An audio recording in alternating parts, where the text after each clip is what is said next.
Python barada gurrun edenimizde biz biri bilen yakın bağlanışıklı iki ayrı zatı göz önüne tutarız. Python dili ve onun ornaştırmaları. Python dil hökmünde diňe bir Python kodunu yazmak için düzgünlerin ve gramatikaların toplamını keskitleyen spesifikasiyadır. Python'un ulanışı dilinde esasen şol düzgünleri düşünýän ve Python kodunu yerine getirip bilen programmadır. Kursun başında biz Python'ı python.org sayfasına göçürüp aldık ya da kompüterimize yükledik. Bu C Python adlı Python'un standart ornaştırmasıdır. Bu C dilinde yazılan programmadır. Şonun için ona C Python diýilýär. Şeýlelikde terminalda Python işledip başlanymyzda şol C Python alýarys. Bu Python'un standart ornaştırmasıdır. Bundan başga da bir näçe ornaştırmalar bardyr. Meselem Java'da yazılan Jython, C#'da yazılan IronPython ve Python'ın bölüğünü unutup yazılan PyPy. Muňa mysal bolup durýar.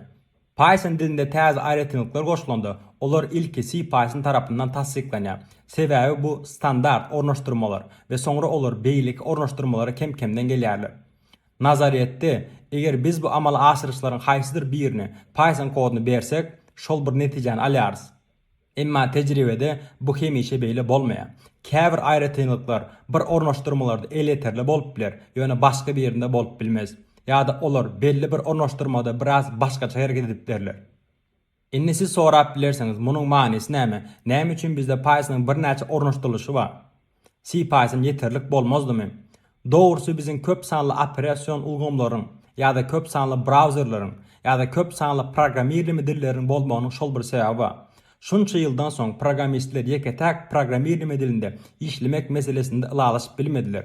Ve bu Python ornaştyrmaları bilen hem şol bir hekaýa.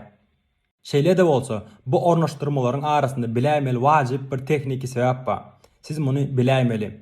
Jython Java ornaştyrmalygy sebäpli. Ol ise Python programmasyna käbir bar bolan Java kodlaryny gaýtdan ulanmagy mümkinçilik görýär.